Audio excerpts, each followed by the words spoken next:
যেমন এই কথা বলা ওই মেয়েটা ভাবছেন আল্লাহ বাদশার অনুমতি হয়ে গেছে, যদি কেউ ফকিরকে দান করে দেয় তবে তার দুইখানা হাত কেটে নিবে আর তাকে গ্রাম থেকে তাড়িয়ে দিবে। মেয়েটা ভাবছেন আল্লাহ আমি ফকিরকে দান করব না। যেমনই মেয়েটা দরওয়াজা লাগিয়ে দিয়েছেন, বলছেন বাবা আপনি এসেছেন ভালো কথা, কিন্তু আপনাকে আমি দান করতে পারবো না। ওই ফকির কাঁদতে কাঁদতে আর একটা বাড়িতে গেল। ওই মেয়েটা দরজা খুলেছেন, ফকির দেখে দরজা লাগিয়ে দিল। এই করে করে ওই ফকির সারা দিন ঘুরেছে, কেউ খাবার দিল না। ফকির গাছের তলাতে বসে বসে কাঁদতে লাগলো। ওই ফকির বলছেন আল্লাহ আজকে সারা দিন ঘুরেছি, কেউ আমাকে খাবার দিল না। আল্লাহ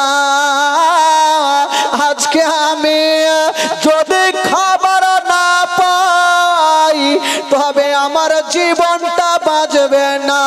ওই ফকির কান্দে আর একটা পাথরের উপরে বসে আছে।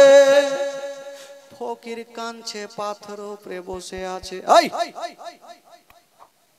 ফকির ভাবছেন আল্লাহ তোমার কোনো বান্দা বান্দি নেই যে আমাকে দান করতে পারে। আমার আল্লাহ বলছেন ওগো ফকির তুমি সারা দিন ঘুরেছো, আর একটু ঘুরো, হয় না হয় তুমি কোনো আমার বান্দা বান্দি পাবে। ফকির তাকিয়ে দেখছেন বাবা শুধু সামনে একটা বাড়ি দেখা যায়, অন্য কিছু দেখা যায় না। ফকির ভাবছেন আল্লাহ আমি ওই বাড়িতে যাব, যদি বাড়িতে খাবার না পাই তবে আমার জীবনটা বাঁচবে না। কিন্তু ওই বাড়ির মা 5 ওয়াক্ত নামাজ পড়তেন। বাবা এই ছেলেরা এই কথা বলছিস কেন রে? 5 ওয়াক্ত নামাজ পড়তেন, কখনো নামাজ কাজা করেনি। নিজের স্বামীর জন্য মাত্র 2টা রুটি তৈরি করে ঘরের মধ্যে রেখেছেন।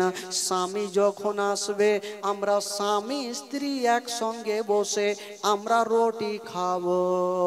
হাই রে মা রুটি খানা ঘরে রেখে দিয়া চাই নামাজ বিছিয়ে দিয়েছেন বাবা। চাই নামাজ বিছায়া হাই রে মা নামাজ পড়তেছিল, আর হঠাৎ করে ওই ফকির দরজা ঠক ঠক করে আওয়াজ দিচ্ছেন, মা তাড়াতাড়ি করে দরজা খুলো, মা মা দরজা খুলো। ওই মেয়েটার ডান দিকে সালাম ফিরায়া বাম দিকে সালাম ফিরায়া যেমনই দরজা খুলেছেন বাবা, যেমনই দরজা খুলে দেখছেন মা একজন আল্লাহওয়ালা ফকির দাঁড়িয়ে আছেন, আর চোখ দিয়ে ঝর ঝর করে পানি ঝরে যাচ্ছে। ওই ফকির যেমন দাঁড়িয়ে আছেন বাবা, ওই মা বলছেন বাবা গো বলো বলো আমার দরজায় দাঁড়িয়ে কাঁদছো কেন? ওই ফকির বলছেন মা আমি 7 দিনের ভুকা মা, আমি ডগরে ডগরে নগরে নগরে ঘুরেছি মা, কেউ আমাকে খাবার দেয়নি মা। আমি জানি তুমি 5 ওয়াক্ত নামাজ পড়নেওয়ালি, কখনো ফকিরকে ঘুরাওনি মা, আজকে ও ঘুরাতে পারবে না মা গো, যদি পারো তবে আমাকে খাবার দিয়া দাও। এই কথা বলতে নেই 5 ওয়াক্ত নামাজ পড়নেওয়ালি মা দিলখানা কানতে লাগলো। আমি কোনোদিন ফকিরকে ঘুরাইনি, আজকে কেমন করে ঘুরাবো? তবে মেয়েটা চিন্তা করছেন, আল্লাহ আমার বাড়িতে খাবার নেই, মাত্র দুটা রুটি আছে, নিজের স্বামীর জন্য রেখেছি। আজকে আমার স্বামী আসবে, আমার মাথার তাজ, দুটা রুটি সামনে রাখবো, কিন্তু আমি ফকিরকে কেমন করে ঘুরাবো? ওই মা বলছেন, বাবা আপনি চলে যান, আমি খাবার দিতে পারবো না। মেয়েটা নামাজ পড়ে বলি, ফকিরকে ঘুরাচ্ছেন মা। মা গো, যারা 5 ওয়াক্ত নামাজ পড়েন, ঘটনা শুনেন ইমানটা তাজা হয়ে যাবে। ওই মা ফকিরকে ঘুরাচ্ছেন, আল্লাহ আমি তো ফকিরকে ঘুরিয়ে দিলাম, কিন্তু আল্লাহ গো কাল হাসরের মাঠে আমার নবীর সামনে আমি জবাব দিতে পারবো না। যেদিন আমার নবী বলবে তুমি ফকিরকে কেন ঘুরিয়েছো, আমি উত্তর দিতে পারবো না। মেয়েটা ফকিরকে ডাক দিচ্ছেন, বাবা গো চলে আসেন। ফকির এসে বলছেন, মা বলো। মেয়েটা ভাবছেন, আল্লাহ আমার দুটা রুটি আমি ফকিরকে দিয়ে দেব, আমার স্বামীর হাত ধরে ক্ষমা চেয়ে নেব, কিন্তু ফকিরকে ঘুরাবো না। হায়রে দরদিনী মা, যেমনই ওই রুটি খানা নিয়া ঘর থেকে নিয়ে আসতে যাবে গো, মেয়েটার মনে প্রশ্ন জাগলো, আল্লাহ এখন যদি রুটি দিয়ে দিই আর বাদশা যদি দেখে লাই, আমার 2খানা হাতকে কেটে নিবে, আমাকে গ্রাম থেকে তাড়িয়ে দিবে, আমি দান করতে পারবো না। মেয়েটা ভাবছেন, আল্লাহ আমি বাদশার ভয়ে কেমন করে থাকবো, আমার যাই হবে হোক না কেন আমি ফকিরকে ঘুরাতে পারবো না। তবে মেয়েটা বলছেন, বাবা আপনাকে রুটি দিতে পারি, একটা শর্ত আছে। ফকির বলছেন, মা গো আচ্ছা বলো শর্তটা কি আছে মা? ওই ফকির মা বলছেন, বাবা আমি আপনাকে রুটি দেব, এইখানে খেতে হবে না, কোন জঙ্গলে গিয়ে খাবে না, বাদশা যেন দেখতে না পাই। মেয়েটার মনের ধারণা আমি চুপচাপ দুটা রুটি দিয়ে দেব, বাদশা দেখতে পাবে না, আমার 2খানা হাতকে কাটবে না। কিন্তু মা গো যেমনই ফকিরকে বলছেন, বাবা এইখানে খেতে হবে না, কোন জঙ্গলে খাবেন, ফকির বলছেন, মা আমি কথা দিলাম মা, আমি এখানে খাবো না, আমাকে দিয়া দাও, আমি জঙ্গলে চলে যাব মা। হায় রে মা, যেমন দুটা রুটি ওই ফকিরকে দিতে চাবে না বাবা, যেইখানে বাঘের ভয় হয় সেইখানে বাঘের সঙ্গে দেখা হয়। যেমনই দুটা রুটি দিতে যাবে গো, বাদশার একটা চেলা দূর থেকে দেখে ফেললো, বাদশাকে খবর জানালো। বাদশা বলল, মেয়েটাকে ধরে আমার কাছে আনো।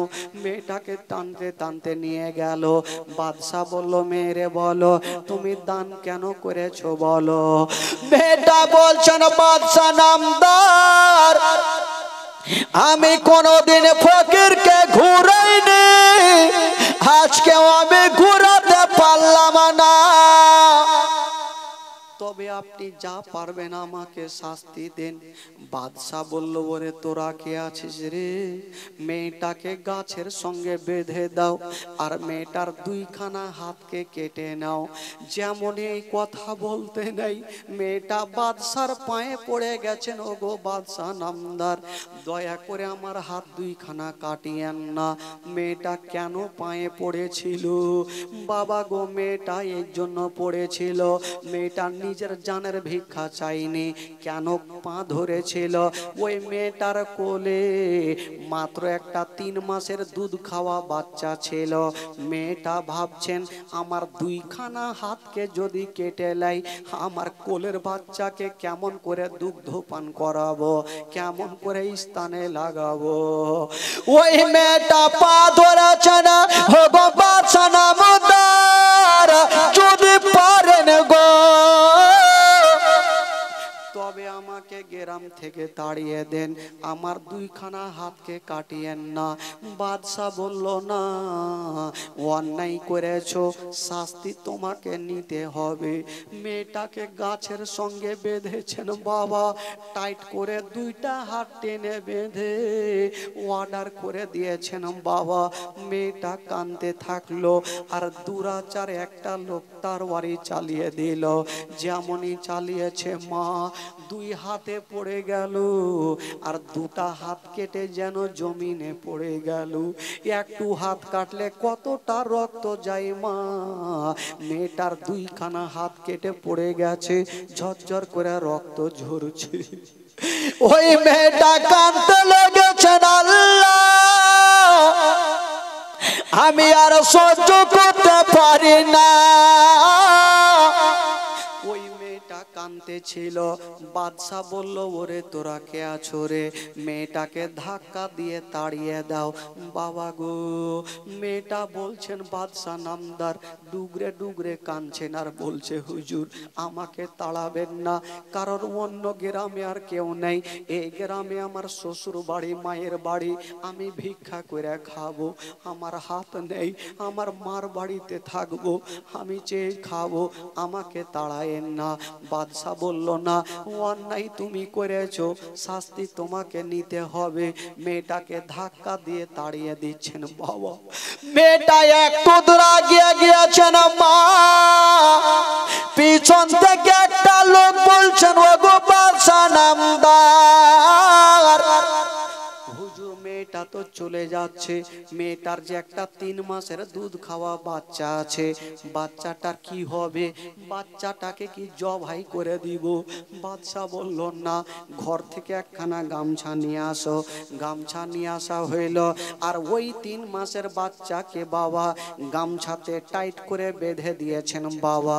যেমনই বেঁধে দিয়েছেন, মেয়েটার কোলে এইভাবে ঝুলিয়ে দিল। বাচ্চা মায়ের সামনে ঝুলছে, মাকে ধাক্কা দিয়ে তাড়িয়ে দিল। বাচ্চা ঝুলছে, মা কাটা হাত দিয়ে ঝরঝর করে রক্ত ঝরছে। বাদশা হাত 2খানা নদীতে ভাসিয়ে দিল। মেয়েটা চলে যাচ্ছেন, যেমনই রাস্তা ধরেছেন মা গো, যে রাস্তা দিয়ে যাচ্ছেন রক্তাক্ত হয়ে যাচ্ছে মা, চলতে পারে না। একটা বিশাল বড় জঙ্গলে পৌঁছা গেল, যেমনই মা ওই জঙ্গলে পৌঁছা গেছে না বাবা, একটা পাথরের উপরে মা বসে গেছে, কিন্তু যেটা রাস্তা দিয়ে আসে রক্তাক্ত হয়ে গেছে। বাবা গো, ওই মেয়েটা কাঁদতে ছিল, আর হঠাৎ করে যে 3 মাসের বাচ্চা গামছাতে বাঁধা ছিল, ওই বাচ্চাটা হাউমাউ করে কাঁদতে লাগলো। আমার মা বোনেরা জানে, যখন কোনো বাচ্চা বাচ্চি মায়ের কোলে কাঁদবে গো, মা বহিনেরা সঙ্গে সঙ্গে স্থানে লাগিয়ে দুগ্ধ পান করাবে। মায়ের হাত ছিল না, কেমন করে বাচ্চাকে দুগ্ধ পান করাবে?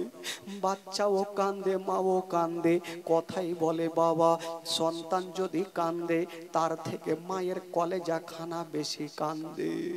বাচ্চা কান্দতে কান্দতে চোখগুলা বড় বড় হয়ে গেল। 1 ঘন্টা হয়ে গেল, 2 ঘন্টা হয়ে গেল, মা স্থানে লাগাতে পারে না। বিশাল বড় জঙ্গলে মা কাউকে দেখা যায় না। ওই মেয়েটা কাঁদছেন, আল্লাহ দুগ্ধ তো দূরের কথা, যদি আল্লাহ গো দুগ্ধর জায়গাতে অল্প পানি আমার সন্তানের হুলকুমে দিতে পারতাম, সন্তানের হুলকুমটা ভিজে যেত, জীবনটা বেঁচে যেত। কিন্তু দুগ্ধর জায়গাতে পানিতে কি কাজ হবে রে বাবা? পানিতে কাজ হবে না। কিন্তু মার মনে সন্দেহ হয়ে গেল, আল্লাহ হয়তো আমার সন্তানের জীবনটা বাঁচাতে পারবো না। সন্তান কাঁদছে, বড় বড় নিঃশ্বাস নিচ্ছে, মার মনে সন্দেহ হয়ে গেল, আল্লাহ হয়তো আমার বেটাকে আমি বাঁচাতে পারবো না। কিন্তু মেয়েটা বলছেন, আল্লাহ যদি অল্প পানি পেতাম তবে অল্প পানি আমার সন্তানের মুখে দিতাম। কিন্তু পানি পাবে কোথায়? মেয়েটা বিশাল বড় জঙ্গলে দৌড়াদৌড়ি করছে রে বাবা, শুধু সন্তানকে বাঁচার জন্য দৌড়াচ্ছে মা। বাবা গো, ওরে যুবক ছেলেরা যারা মাকে কষ্ট দিয়েছেন বাবা, ঘটনা শুনেন। ওই মা সন্তানকে বাঁচার জন্য গোটা জঙ্গলে দৌড়াদৌড়ি করছে বাবা, হাত দিয়ে রক্ত ঝরছে, আর বাবা গো চোখ দিয়ে পানি, বাচ্চাটা কাঁদছে, মাও কাঁদছে। হঠাৎ করে একটা বিশাল বড় নদী দেখা গেল, যে নদীতে বিশাল বড় বড় ঢেউ চলে। মা চিন্তা করছেন, আল্লাহ আমি তো নদী দেখতে পাচ্ছি, কিন্তু যে নদীতে কেউ নামতে পারে না মা, এত ভয়ঙ্কর নদী, কেউ নেমে দাঁড়িয়ে থাকতে পারে না। কিন্তু মেয়েটা নিজের জানের পারোয়া করে না, আল্লাহ আমার মরণ হয়ে যাক তাও ভালো, আমার সন্তান আমার কোলে ইন্তিকাল হবে, আমি মা দেখতে পারবো না। মা কাঁদছে আর সন্তানের দিকে দেখছেন আর বলছেন, আল্লাহ গো আমি তো পানি দেখতে পাচ্ছি, আল্লাহ আমি পানি কেমন করে খিলাবো, আমার হাত নেই, আমি কেমন করে পানি তুলবো আর আমার সন্তানের মুখে দেব। মা কাঁদতেছিল আর বাচ্চা যেন ওই মার কোলে ছটফট করে চলে যাচ্ছে না বাবা। কিন্তু মার মনে একটা প্রশ্ন জাগলো, আমার হাত না থাকতে পারে, আল্লাহ আমার মুখখানা আছে আর বাচ্চা আমার সামনে ঝুলছে, আমি এক হাঁটু পানিতে নামবো, কষ্ট করে নামবো আর ছাপড়ে গিয়ে নিজের মুখে পানি তুলবো, আমার মুখের পানি আমার সন্তানের মুখের সামনে ছেড়ে দেব, আমার মুখের পানি আমার ছেলের মুখের সামনে যাবে, আমার ছেলের হুলকুমে যাবে, আমার সন্তানের জীবনটা বেঁচে যাবে। হায়রে মা সন্তানকে বাঁচার জন্য বাবা গো ওই ভয়ঙ্কর নদীতে নামছে। মা গো, মেয়েটা ভাবছেন আল্লাহ আমার মরণ হয়ে যায়, কিন্তু আমার সন্তানকে আল্লাহ তুমি বাঁচিয়ে নাও। ওই মাকে কেমন করে ভুলবেন বাবা? পৃথিবীতে সব খুঁজে পাবেন গো, কিন্তু মার মতো একটা মা খুঁজে পাবেন না। আপনাদের হাতে ধরি, পায়ে ধরি, মাকে কেউ কষ্ট দিবেন না বাবা, মাকে কেউ দুঃখ দিবেন না। যদি পারেন গো তবে মার কদমে একটা চুমা দিয়ে দিবেন। মা যদি রাজি হয়ে যায়, মা যদি কার দোয়া করে নেয়, তবে মায়ের দোয়া কারেন্টের মতো কবুল হয়ে যায় বাবা গো। ওই মা বাবা পানিতে নেমে গেছে, মা পানিতে নেমে গিয়া বাবা শক্ত করে মা দাঁড়িয়ে আছে আর সন্তানের দিকে দেখছেন, বেটা রে এখনই আমার মুখে পানি তুলে বেটা তোমার মুখের সামনে ছেড়ে দেবো রে লাডলা। হায়রে দুঃখিনী মা, বাবা গো সামনে সন্তান ঝুলছে, সন্তান ডুগরে ডুগরে কাঁদছে আর মা কাঁদছে আর বলছেন, ওরে বেটা রে, ওরে লাডলা দুলারা, ওরে কলেজার পাড়া, ওরে নয়নের তারা, এখন আমি পানি তুলে তোমার মুখের সামনে দেব রে বেটা।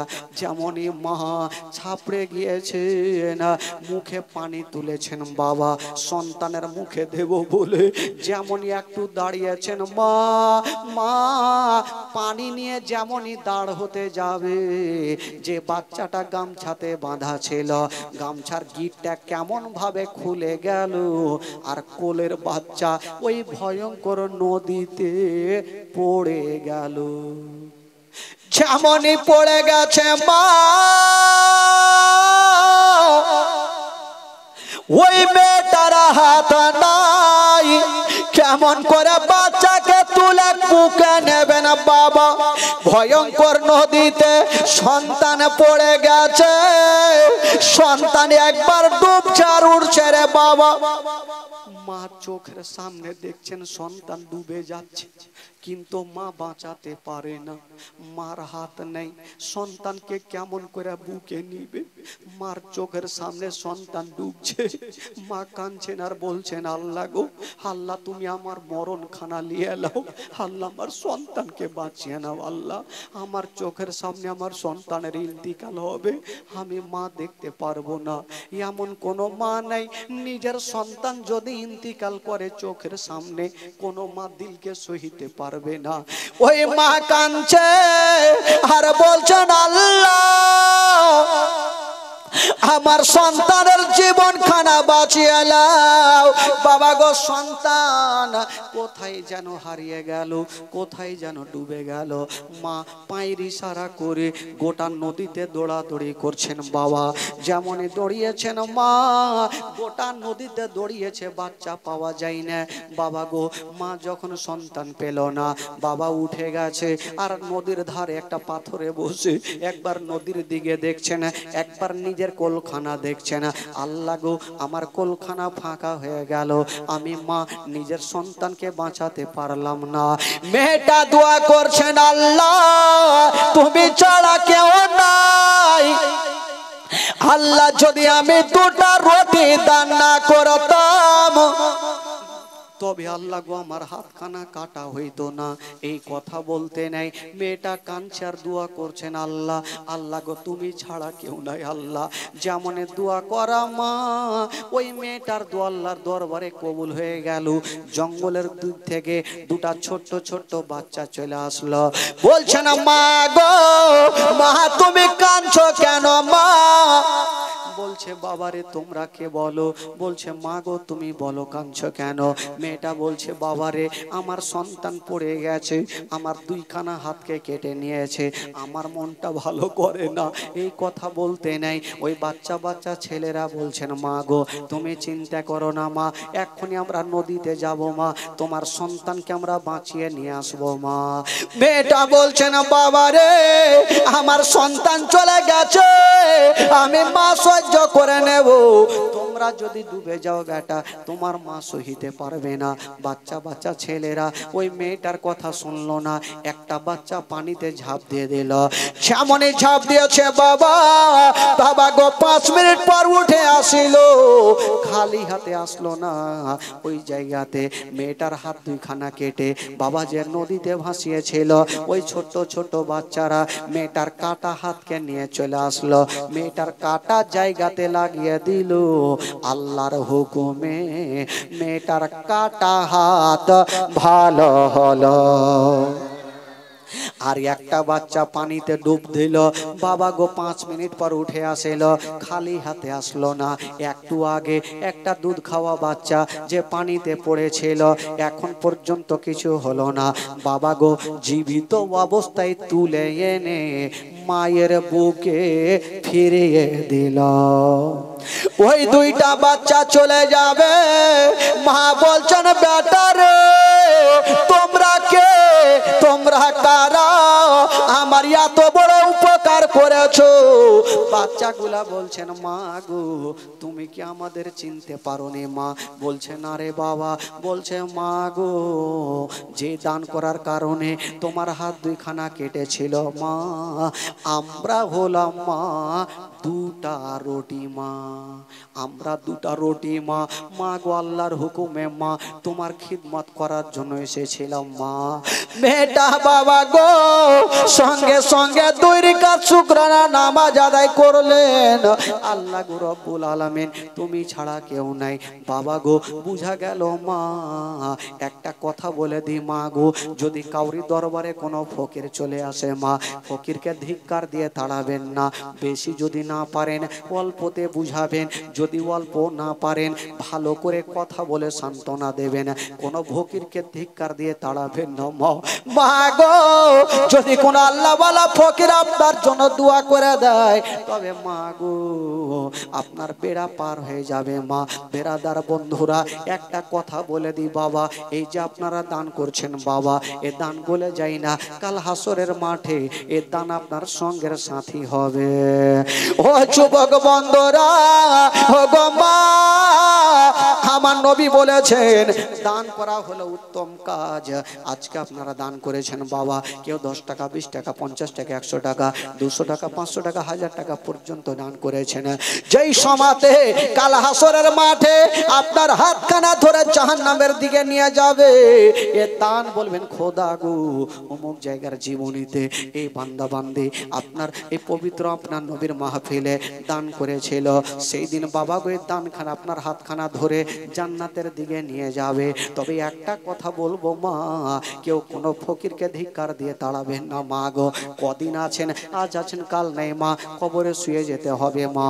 তবে মা গো কেউ দুনিয়াতে থাকেনি মা, কেউ দুনিয়াতে থাকবে না মা, সবাইকে দুনিয়াটা ছেড়ে চলে যেতে হবে।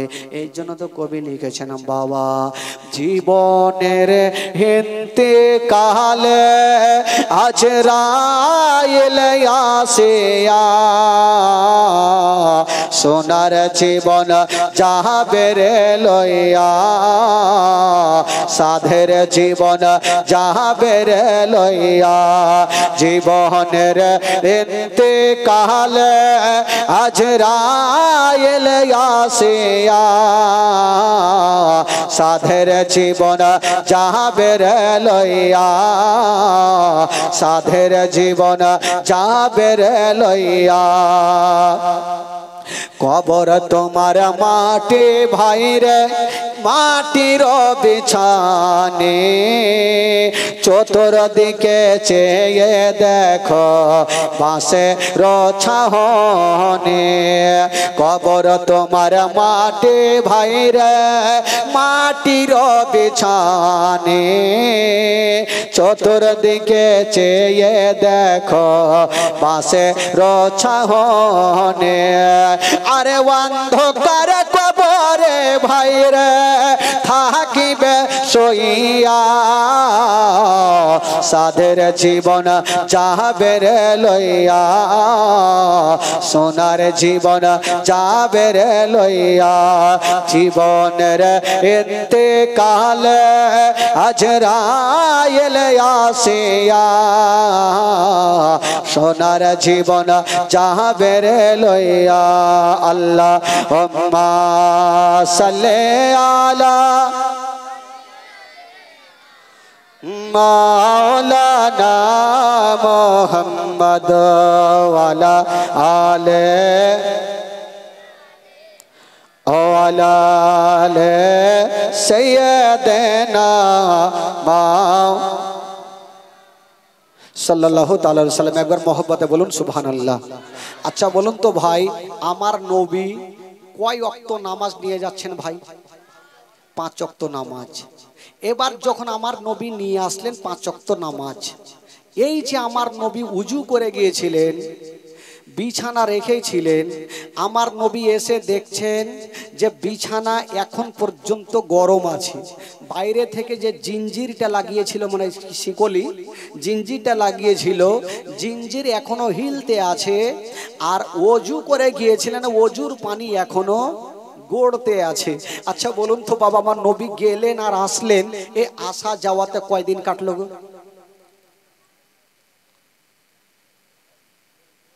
বলেন কয়দিন কাটলো? ভুলে গেছি, এগুলা কথা মুখে থাকে।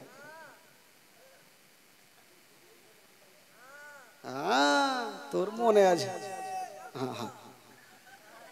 না রে আব্বা,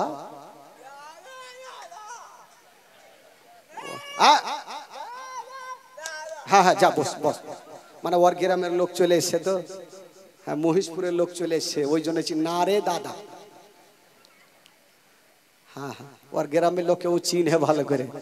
বেরাদারান ইসলাম বন্ধুগণ বাবা, এই যে নবী আসলেন আর গেলেন, আসা যাওয়াতে আমার নবীর 27 বছর কাটলো। জোরে বলুন সুবহানাল্লাহ, জোরে বলুন। কয় বছর কাটলো? 27 বছর। আসছেন তো দেখছেন শিকলি হিলছে, উজুর পানি গড়ছে, আর বিছানায় এখনো গরম আছে। আচ্ছা বলুন তো ভাই, যদি আমি আপনাদেরকে বলি যে আমি মাওলানা তাফাজ্জুল রতুয়া থেকে আসছি, আর পিছনে যাইয়া সেকেন্ডের মধ্যে আইসা যদি বলি আমি রতুয়া থেকে আসলাম, কেউ বিশ্বাস করবেন ভাই? বিশ্বাস করবেন যে এক্ষুনি গেল, পিছন থেকে আসলো, বলছে রতুয়া থেকে আমার নবী ফজরের নামাজ পড়ার আলোচনা করছে। ওরে সাহাবারা, আমি আজকে আল্লাহ পাকের সঙ্গে দেখা করে এসেছি, 5 ওয়াক্ত নামাজ নিয়ে এসেছি, 90,000 কথা বলে এসেছি। যখন আসলাম তো অজুর পানি গড়ছে, দেখলাম শিকলি হিলছে, দেখলাম বিছানা গরম আছে। তো কেউ বিশ্বাস করলো, কেউ করলো না।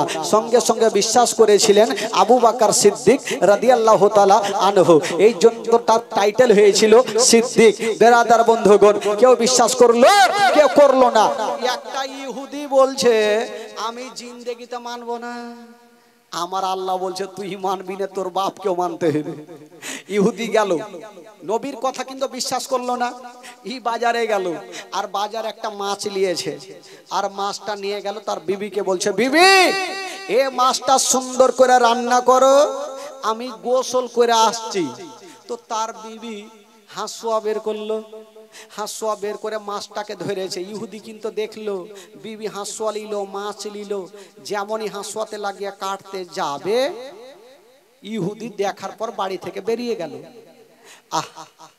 যেমনই বেরিয়ে গেছেন বাবা, ইহুদি গোসল করার জন্য গেছেন বন্ধুরা। যেমন নদীতে যাওয়া, নিজের জামা খুলে দিয়েছেন বাবা, আর নদীতে গোসল করতে নামলো। দেখেন ইহুদির সাথে কি ঘটছে, নদীতে নামলো, যেমনই ডুব দিয়েছেন বাবা, ডুব দিয়েছেন মা, 1 মিনিট করে করে 5 মিনিট ডুব দিয়ে থাকলো।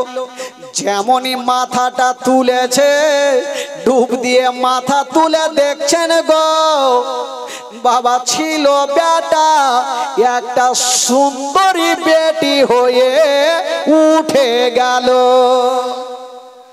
একটা সুন্দরী বেটি হয়ে উঠেছে। আচ্ছা বলুন তো, একটা বেটা ছেলে যদি হঠাৎ করে বেটি হইতো ভয় লাগবে না ভাই? এবার বেটি তো হয়ে উঠেছে, কিন্তু বাবা গো সুন্দরী বেটি হয়ে উঠেছে, কিন্তু বাবা নিজের ঘাটে ডুব দিয়েছিল। এমন কোন জায়গাতে উঠেছে, ওই জায়গাগুলা বাপের কালে কখনো দেখেনি।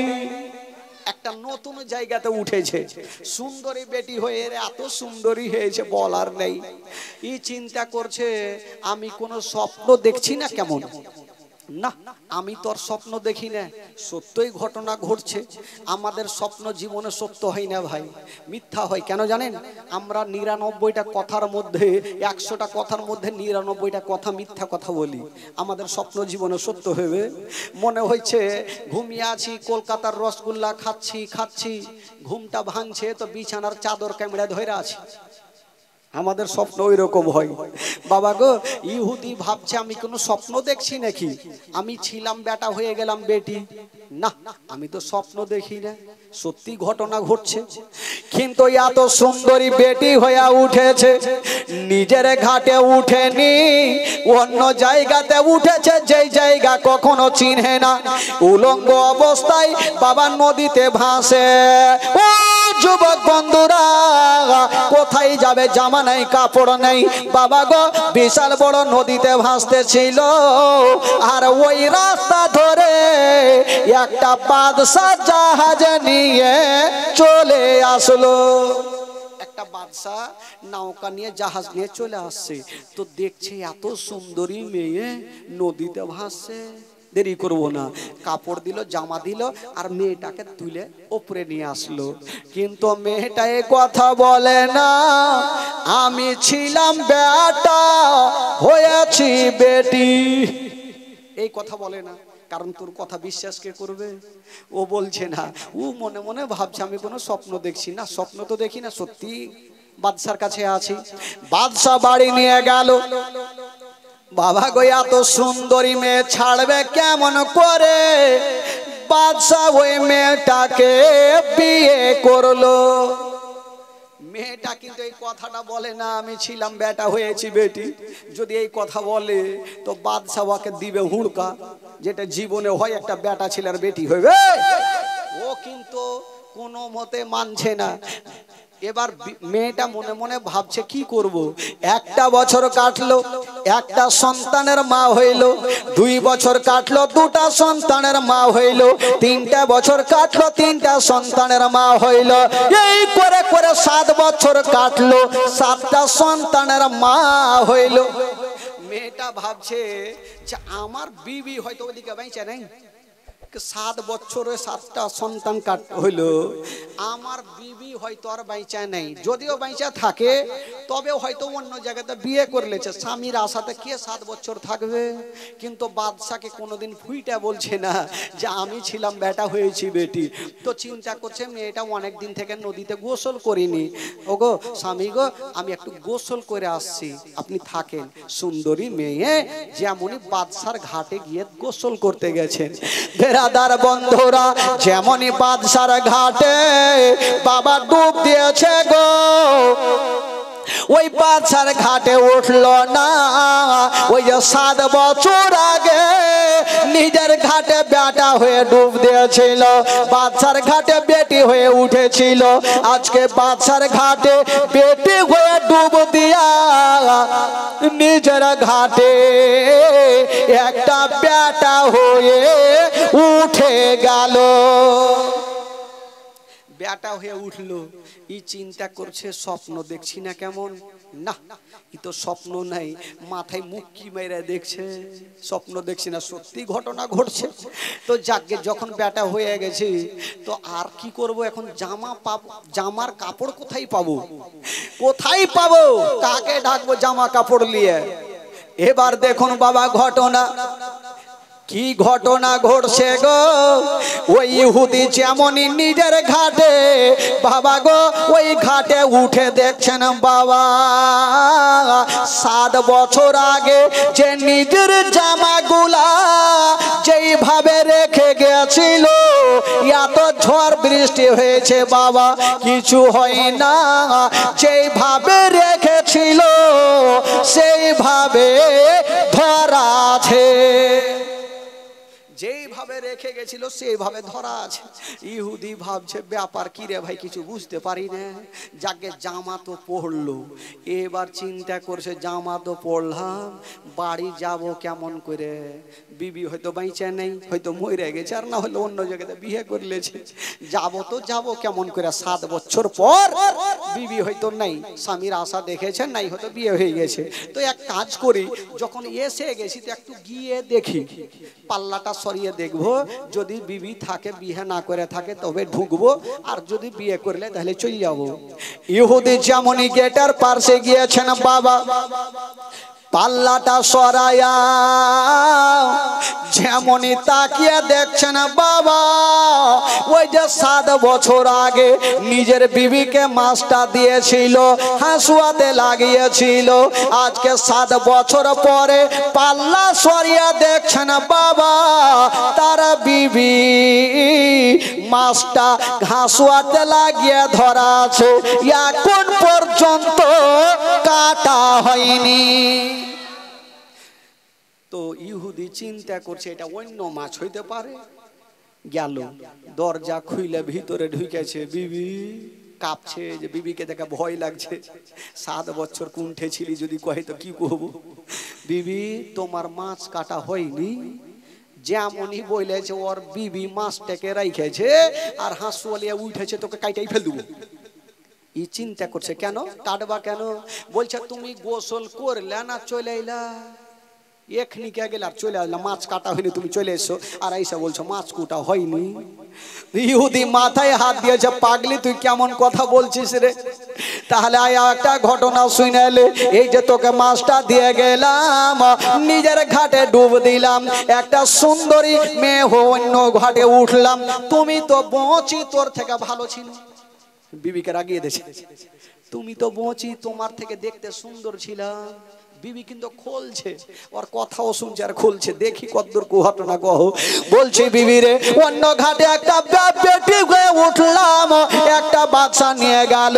1 বছর করে করে আমি 7টা বছর কাটলো, 7টা সন্তানের মা হইয়া আবার বাচ্চার ঘাটে ডুব দিয়েছি, আবার নিজের ঘাটে উঠে তোমার পাশে দাঁড়িয়ে গেছি।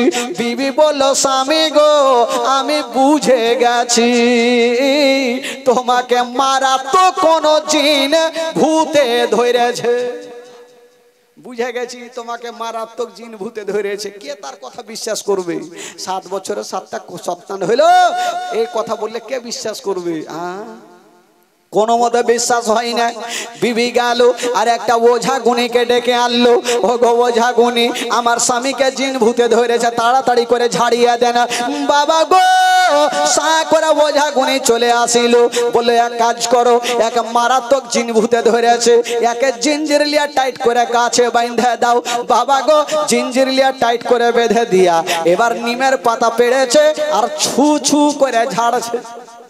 ও বলছে ভাই রে ঝাড়িও না, আসলই ঘটনা দেখেছে, কিন্তু ওর কথা কে বিশ্বাস করবে?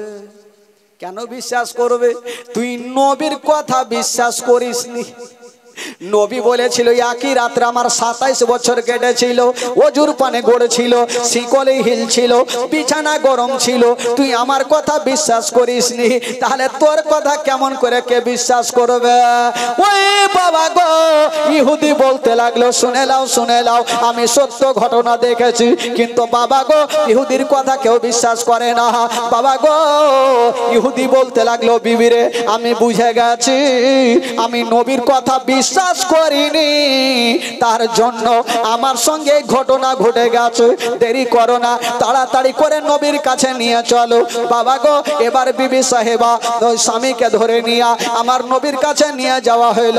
যেমনই হইল বাবা, আমার ওই ইহুদি যাওয়ার পরে আমার নবীর কদমে পড়ে গেছেন। বাবা বলছেন, ইয়া রাসূলুল্লাহ, ইয়া হাবিবাল্লাহ, নবী গো আমি আবু জেহেলের কথা শুনবো না, উতবা সাইবার কথা শুনবো না, আবু লাহাবের কথা শুনবো না, নবী গো আপনার মধুমাখা কলমা শরীফ পড়ায়া আমাকে মুসলমান বানিয়ে দেন।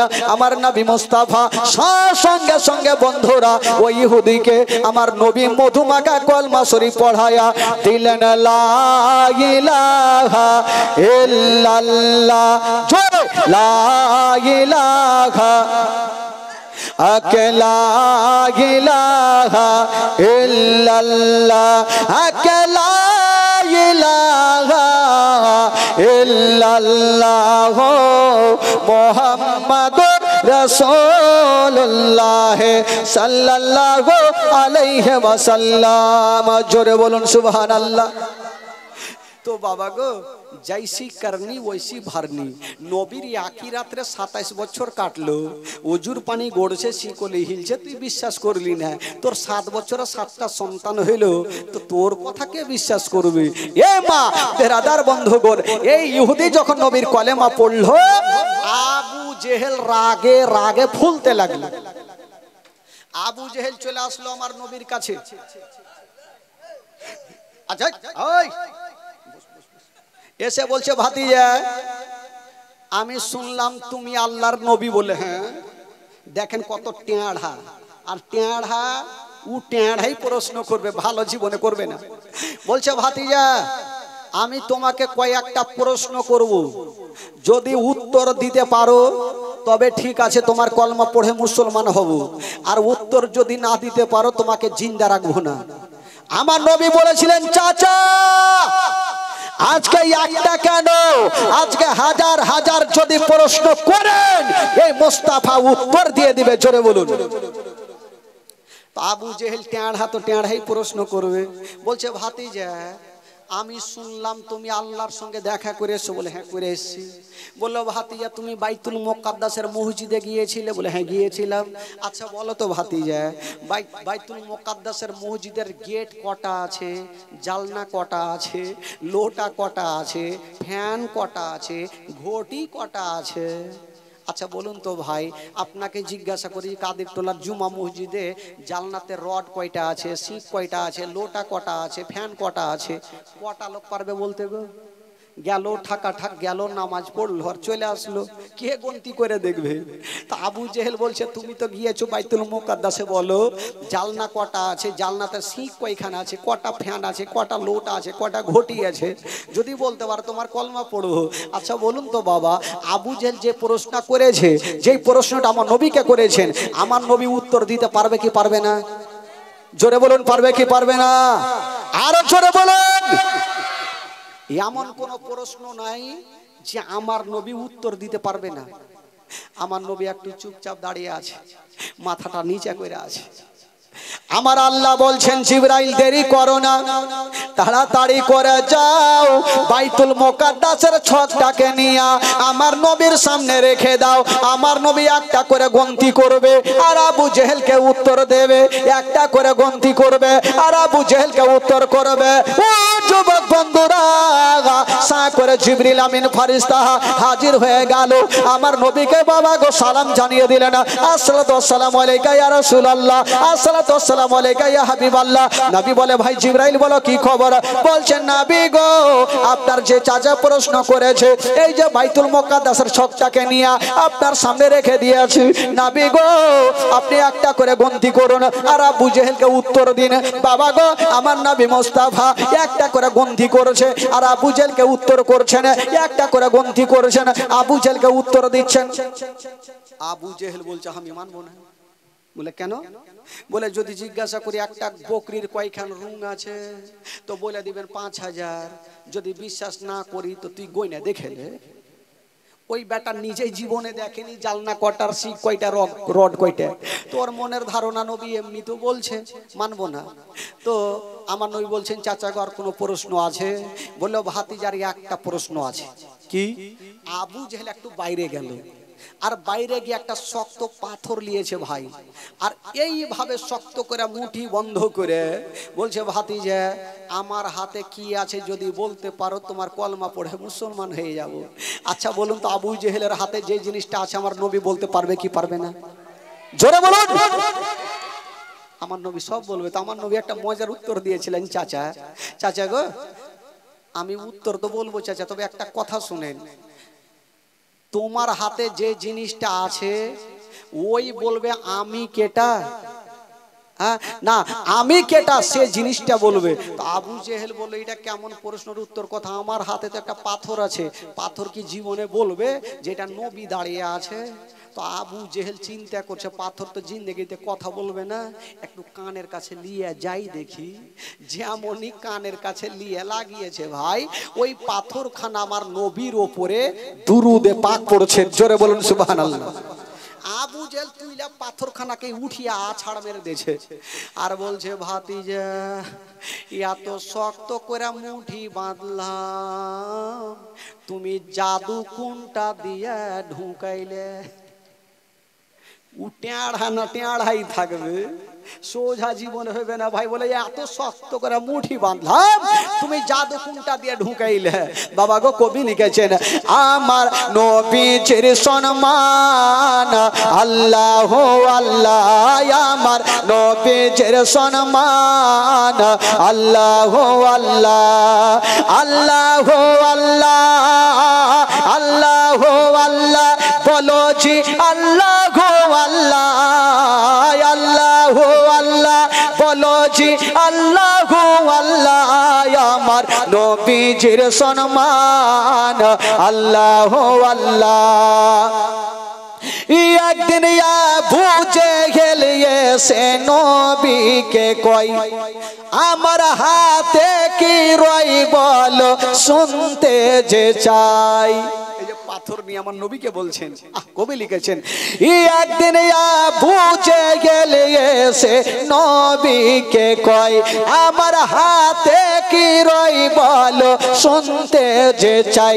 শুনো হাত লাগিয়ে কান আল্লাহ আল্লাহ, শুনো হাত লাগিয়ে কান আল্লাহ আল্লাহ, আল্লাহ আল্লাহ, আল্লাহ আল্লাহ বলো জি আল্লাহ আল্লাহ, আল্লাহ আল্লাহ বলো জি আল্লাহ আল্লাহ আমার নবীজির সম্মান, আল্লাহ আল্লাহ আমার নবীজির সম্মান, আল্লাহ আল্লাহ আল্লাহ আল্লাহ বলো জি আল্লাহ আল্লাহ আমার নবীজির সম্মান, আল্লাহ আল্লাহ।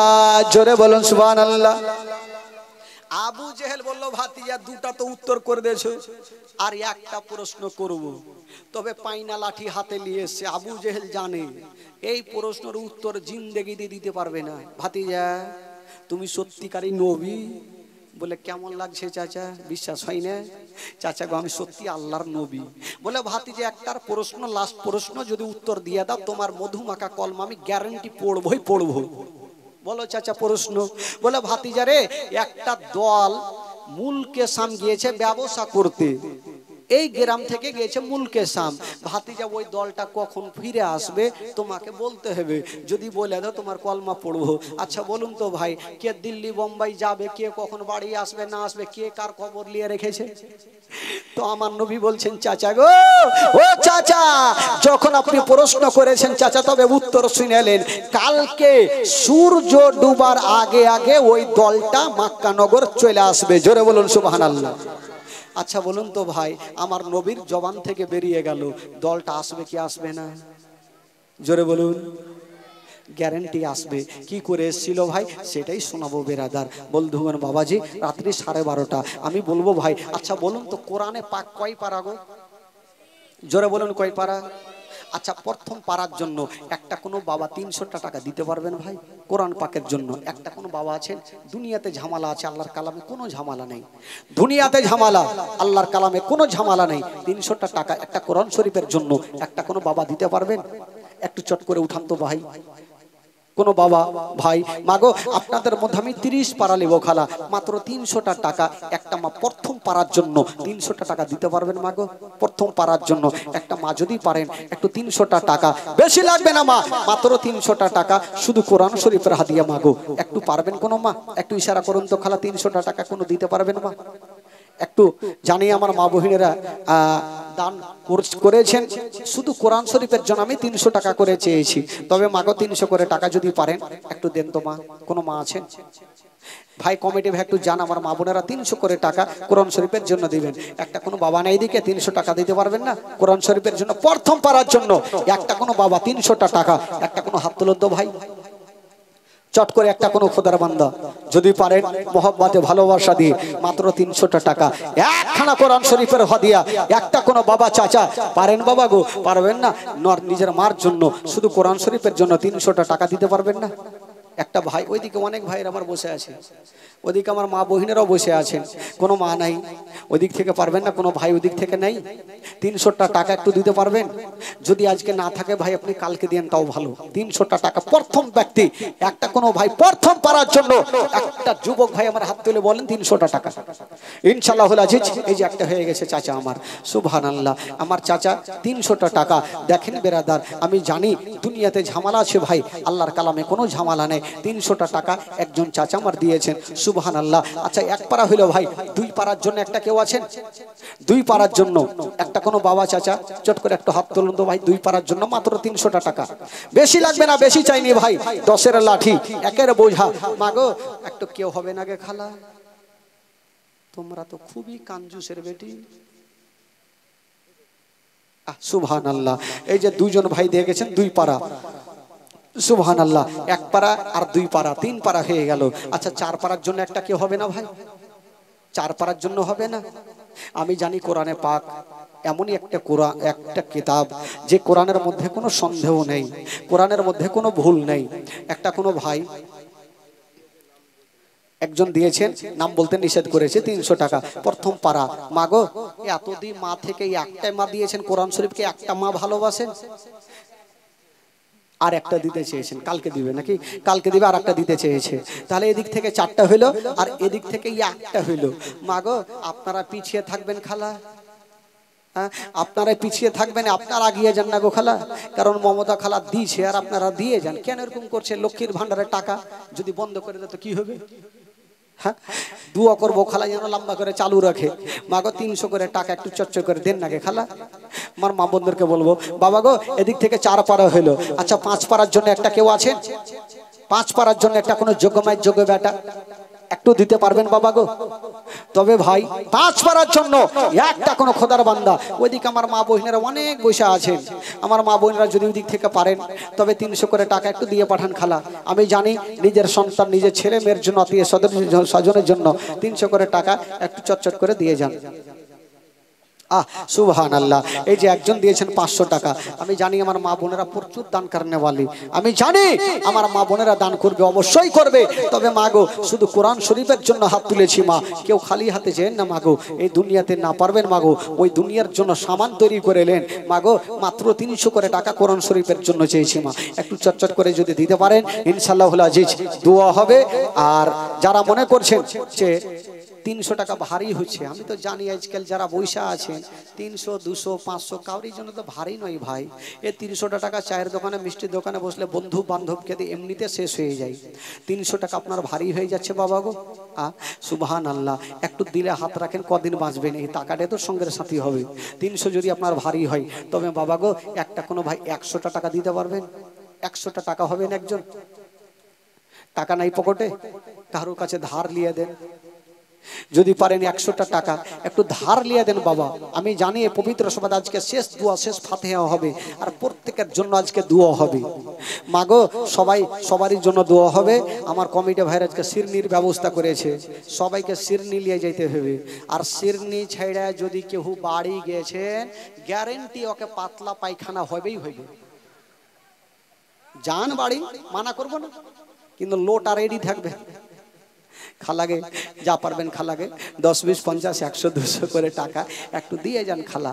আমি জানি আপনারা দান করছেন, কত ভাগ্য ভালো, আর এই দান তো কাল হাসরের মধ্যে আপনাদের সঙ্গের সাথী হবে মাগো। এই যে দান করবেন তাহলে সামনেবার জীবনী গ্যারান্টি হবে। আমার ভাই বাবাজিরা যারা জীবনী লাগিয়েছে তারা দেখবে যে হ্যাঁ কালেকশন ভালো হয়েছে, সামনে বছর আবার জীবনী হবে, কালেকশন হবে না তো কেমন করে হবে। সুবহানাল্লাহ।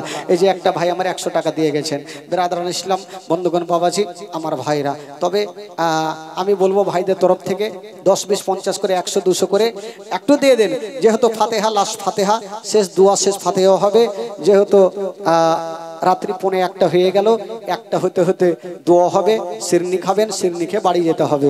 তবে ভাই বন্ধুগণ বাবাজি শেষ ঘটনা কি দিয়ে যাচ্ছে সেগুলা রে, এই দোকানদারি করতে হবে লাগছে আমাকে।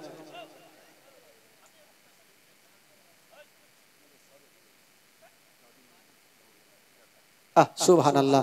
সাদেক আলী সাহেব দাদা দাদির নামে 1000 টাকা, একটু জোরে নারে লাগান তো ভাই, উড়িয়ে দেন, একটু হাওয়াতে উড়িয়ে দেন, তিরপাল ফিরপাল ছিঁড়ে দেন তো দেখি, একটু বাড়িতে হুড়কি লাগান তো, খুঁটটা হুড়কি লাগাই না, ভাল লাগে না।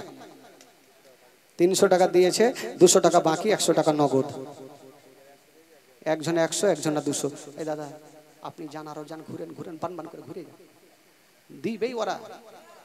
সুবহানাল্লাহ। সাদেক আলী সাহেব 1000 টাকা দিয়েছেন, জোরে নারে লাগান, নারে তাকবীর, নারে রিসালাত, নারে হায়দারি। 1000 টাকার দাতা। এই এই এই তুই দৌড়াছিস কেন রে? বাপরে ওর দৌড়ানের ঝাটকা রে। 1000 টাকা সাদেক আলী সাহেব, আর একজন যদি 2000 টাকা হয়ে যায়, বাপরে এত জোরে চিল্লাইবো আল্লাহই জানে, কেউ হবে না 2000 টাকা। সুবহানাল্লাহ। আমি জানি হবে, মা বন্ধুর তরফ থেকে চলে আসছে, খালা গে আর কেউ 300 টাকা হবে না গে? এত সুন্দর মা বলছি তো দিলে ময়া হই না, স্বামী স্ত্রী ঘুমিয়েছেন জানেন, ছেলে পিলে হয় না, তো বিবি বলছে স্বামী গো একটা বেটা হইতো, কত সুন্দর আম্মা বলে ডাকতো, মনটা ভরে যেত। তো স্বামী বলছে হ্যাঁ রে বিবি, একটা বেটা হইতো তো আমাকে আব্বা বলে ডাকতো, আমার মনটা ভরতো। তো দোনো পাগলা পাগলি বলছে এক কাজ করো, স্বামী বলছে বিবি রে তুমি তো মা শুনতে পাও না, আমি আব্বা পাই না, আজ থেকে তুই হ্যাঁ আব্বা কহ, আমি তোকে মা কহছি। তোবা তোবা, এরকম হইলো হয় রে ভাই রে, এত সুন্দর করে মা কহছি তো দিলে ময়া হয় না খালা। হ্যাঁ একটু মন খুলে প্রাণ খুলে একটু দান করবেন খালা। সুবহানাল্লাহ মাশাআল্লাহ। লক্ষ্মীর ভান্ডার টাকা দিবে, তাইলে তো কহবো টাকা নিয়ে আসে। হয়ে গেছে নাকি? হ্যাঁ, সির নিলিতে হবে। হ্যাঁ, তো আব্বা যা। হ্যাঁ, বস তোরা বাবা, ও কি কইছে ইংরেজিতে বুঝা যায় না। এ ভাই দাঁড়িয়ে আছো কেন রে ভাই? এদিকে বসো না রে ভাই, দাঁড়িয়ে হইবে। সুবহানাল্লাহ, মাশাআল্লাহ। বেরাদরান ইসলাম, বন্ধুগণ, বাবাজি, ভাই আমার, তবে এই যে কিছু ডাকগুলো আছে এগুলাও করতে হবে, কারণ ডাকগুলা করতে করতে সময় নষ্ট হবে। আর কিছু কিছু মা বহিনেরা আছে যে শিরনি নিয়ে যাওয়ার জন্য ফের বৈশা আছে। আমি কমিটি ভাই বলে শিরনিটা নিয়ে এসে এখানে রাখেন আপনারা, শিরনি যেটি আছে একটু এখানে নিয়ে এসে রাখেন, শিরনিটা একটু দেখুক, দিলে ময়া দয়া হইবে। হ্যাঁ, শিরনিটি নিয়ে এসে রাখেন, না হলে ফের আগে বলেছি ফের লোটা নিয়ে রাখতে হবে, যাই না খালা। বেরাদরান ইসলাম, বন্ধুগণ, বাবাজি, আমার ভাইরা, তবে তবে শেষ জীবনে একটু আর একটা ঘটনা শুনেলেন ভাই, আর তো বলতে পাবো না ইনশাআল্লাহুল আজিজ। একবার গোটা মাজমা জোরে বলুন তো সুবহানাল্লাহ, আরো জোরে বলুন সুবহানাল্লাহ, মাশাআল্লাহ। বেরাদার বন্ধুগণ, একের আবু জেহেল কি প্রশ্ন করলেন ভাই? আবু জেহেল লাস্ট প্রশ্ন কি করেছেন?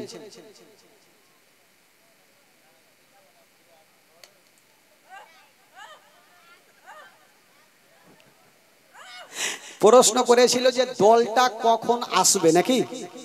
তো এই প্রশ্নের উত্তর আমার নবী দিতে পারবে কি পারবে না? পারবে না?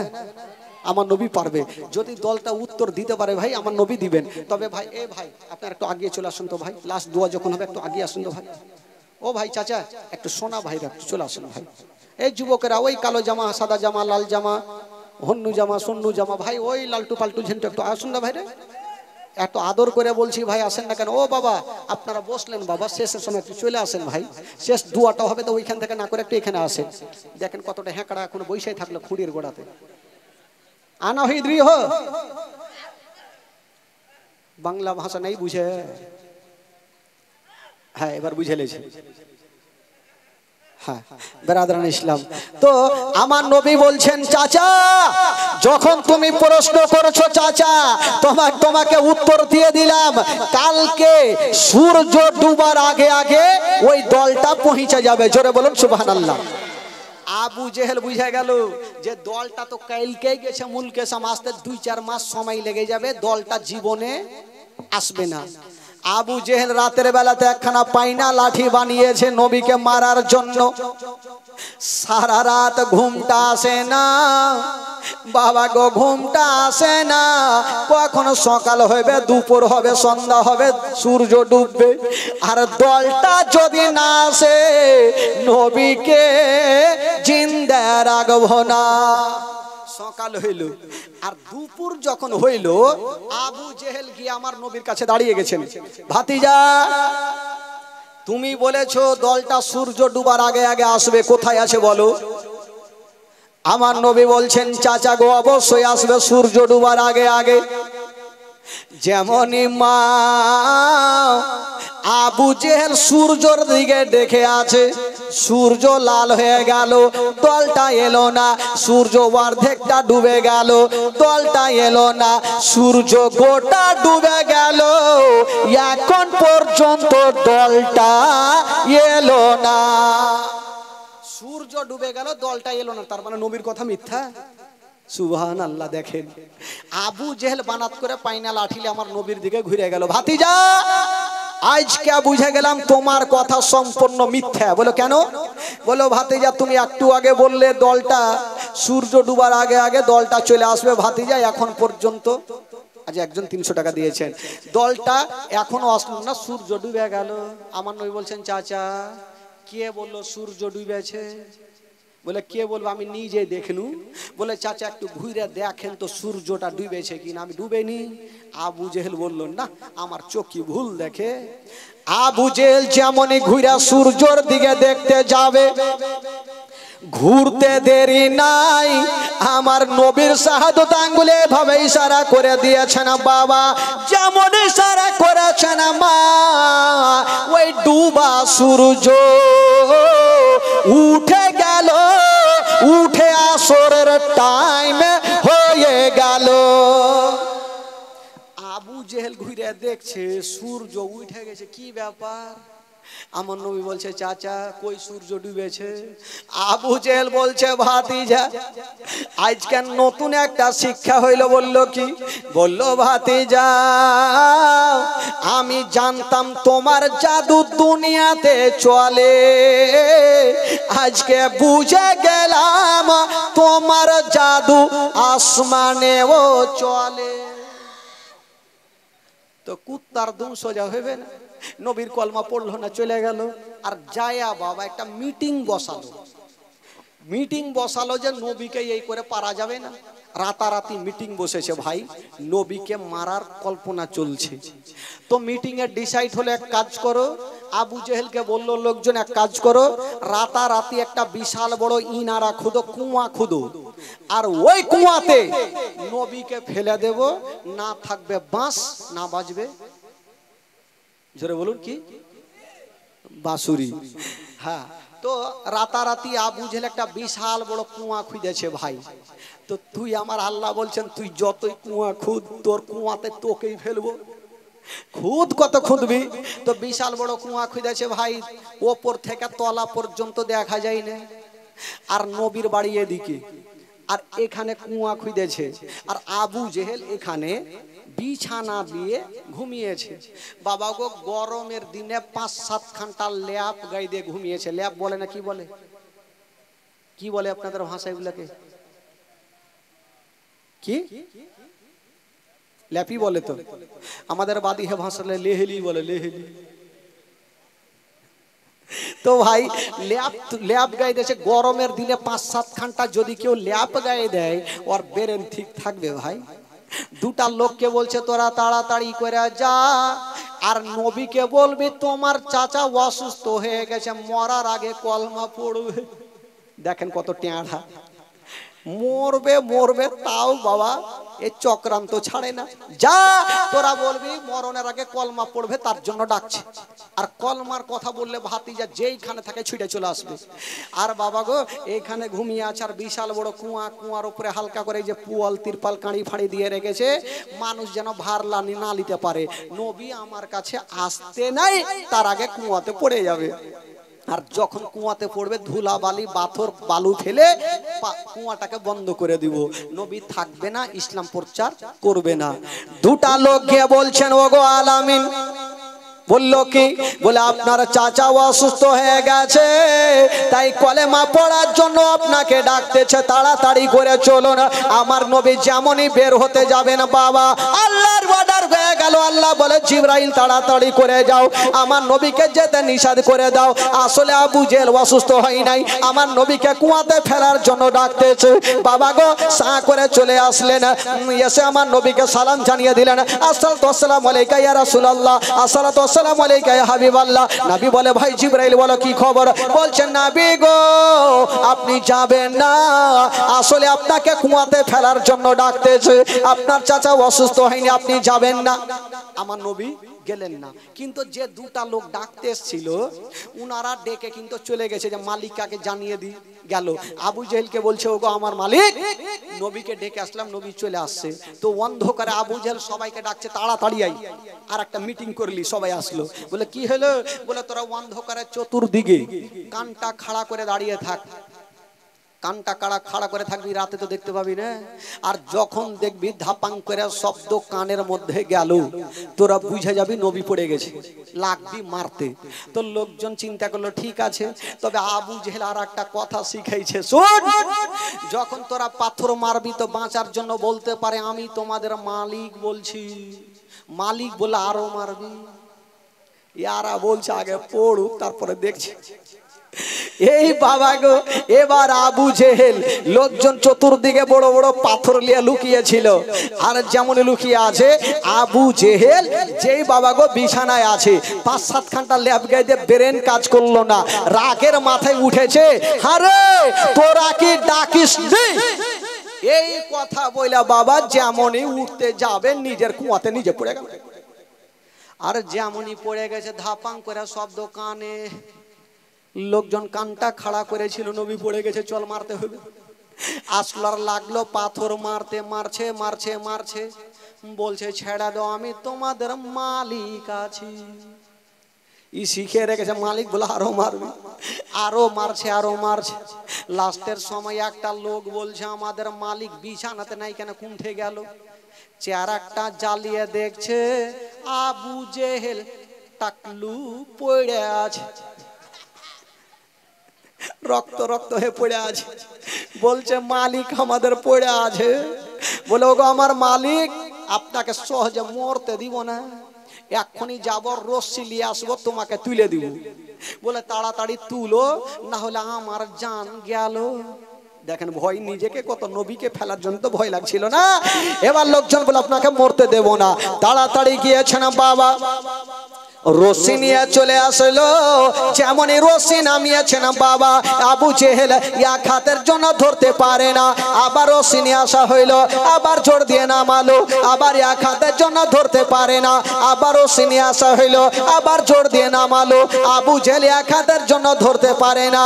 আমার আল্লাহ বলছেন ওরে আবু জেহেলের লোকেরা, আজকে গোটা মক্কার রশি লিয়া জোরে জোর দিয়া তোমরা নামিয়া দাও, আমি আল্লাহ আবু জেহেলের হাতে রশি দেব না। তা আমি যদি রশি ধরাবো না তো উড়বে কেমন করে? আবু জেহেল রাগের মাথায় লোকজনকে বলছে, হ্যাঁ রে তোরা রশি লিয়ে আসিস না, খেল করছিস রে? বলে হুজুর গোটা মক্কার রশি ফিনিশ, আর রশি নেই। তো আবু জেহেল বুঝে গেল হয় না গয় এ কুয়ার মধ্যে আমার ভাতিজা জাদু করে দেছে, তাড়াতাড়ি করে যা, পৃথিবীর কেউ তুলতে পারবে না, আমার ভাতিজাকে নিয়ে আসো, আমার ভাতিজা তুলে দিবে। তো লোকজন বলছে যে হুজুর যায় যদি বলি যে আপনার জন্য কুয়া খুঁজে নিজে পড়ে গেছে তো আসবে? বলে ধুর পাগলা, এরকম বলিস না, বলবি অন্ধকারে পড়ে গেছে তাই ডাকলো। তো আবু জেহেল কেমন করে পড়েছে আমার নবী জানে কি জানে না? আমার নবী তো সব জানে। দুটা লোক গিয়ে বলছেন, ওগো আলামিন দেরি করেন না, আপনার চাচা অসুস্থ অবস্থায় কুয়াতে পড়ে গেছে, তাই আপনাকে ডাকতেছে, তাড়াতাড়ি চলো না। এই কথা যেমনই বলতে নাই, আমার নবী হচ্ছে রাহমাতুল লিল আলামিন। বাবা গো, আমার নবী দেরি করলেন না, সা করে হাজির হয়ে গেল। বলছেন চাচা, বলল কি হলো রে বাছা? চাচা এত অন্ধকার কুয়াতে কেমন করে পড়লা? বলছে ভাতিজা বলতাম বলবো, কিন্তু আগে তুলো, না হলে আমার জান গেল। বলে চাচা তোমাকে তুলতে পারি, একটা শর্ত আছে। আবু জেহেল মনে মনে বলছে টাকা চাই, পয়সা চাই, ধন দৌলত যা চাই দিয়ে দেবো, যাতে কলমা পড়তে না বলে। যদি কলমা পড়তে বলে দেয় তাহলে সব চলে গেল। বলছে ভাতিজা শর্ত পরে দিও, আগে তুলো। বলে তুলো না, আগে শর্ত মানতে হবে। বলে বলো দেখি। আবু জেহেল 1 টাকা 100 টাকা কি যে বলবে, কলমার কথা যেন না বলে। ভাতিজা বলো। আমার নবী বলছেন চাচা তোমাকে তুলতে পারি যদি আপনি আমার মধু মাখা কলমা শরীফ পড়ালেন। আবু জেহেল বলল যেটা ভয় করছিলাম সেটাই হইল। এখন যদি বলি পড়বো না তো ভাতিজা বলবে তোকে তুলবো না, আর ভাতিজা না তুললে পৃথিবীর কেউ তুলতে পারবে না। তো আবু জেহেল একটু চালাক লোক, তো বলে ভাতিজা আচ্ছা বলো তো এ অন্ধকার কুয়াতে কেমন করে পড়বো, আগে তুলো, না হলে আমার জান গেল। বলে পড়বো না, এখনিকে পড়তে ওঠে। তো আবু জেহেল চালাক মানুষ, ভাতিজা রে আমি কথা দিলাম এ অন্ধকারে পড়বো কেমন করে, আমাকে তুলো, আমি কথা দিলাম পড়বই। আমার নবী বুঝে গেল কুত্তার দুম সোজা হইবে না, মানবে না, আর আমি যদি না তুলি পৃথিবীর কেউ তুলতে পারবে না। বলছে রে চাচা গো, চাচা হাতখানা বাড়ি হেলাও চাচা। আবু জেহেল বলছে হাত বাড়াও। গোটা মক্কার রশি লিয়ে এসে তুলতে পারলো না, আর বেটা বলছে হাত বাড়াও। ফের বেটা জাদু করছে, মনে মনে বলছে ফুইটা বললে তোকে তুলবেই না। বলছেন চাচা গো হাত বাড়াও। যেমনই বাবা গো আবু জেহেল হাতখানা বাড়িয়েছে না, আমার নবী হাতখানা নামিয়েছে না, আমার আল্লাহ তাআলা আমার নবীর হাতখানাকে লম্বা করে দিয়েছে না। যেমনই লম্বা করেছে না বাবা, আবু জেলের হাতখানা টান দিয়ে আছাড় মেরে জমিনে ফেলে দিল। আমার নবী তো চলে যাবে, একবার বলে দেখি। বলছে না চাচা, বলে কি হলো বাছা? চাচা তুইলে তো দিলাম, এবার কলমা পড়ে হেলাও। বলছে ভাতিজা পড়তাম কিন্তু আর পড়া হইবে না। কেন গো চাচা, তোমাকে তুইলে কি ভুল করলাম? বলে না রে ভাতিজা, একটা শিক্ষা হইলো। আজ দুনিয়াতে জানতাম যে তোমার জাদু দুনিয়াতে চলে, আজকে বুঝে গেলাম তোমার জাদু অন্ধকার কুয়াতেও চলে। তো বাবা জীবনে সোজা হয়নি, আর জীবনে হবেও না। বেরাদার বন্ধুগণ, বাবাজি আমার ভাইরা, তবে বেরাদার রাত্রি 1টা বাজলো। ইনশাআল্লাহুল আজিজ এই যেগুলো ডাক করতে হবে, ডাক করার পর কিছু শিরনি বিতরণ করতে হবে। কি করে দিতে হবে আমি আপনাদেরকে বলবো। তবে ভাই আগে কেমন হবে, তবে কেউ যাবেন না, শিরনি নেবেন লাস্টে, তারপরে সবাই যাবেন। সকলে দাঁড়িয়ে যান, সালাতুল সালাম হবে। আর একটু আগে চলে আসেন, একটু সেটে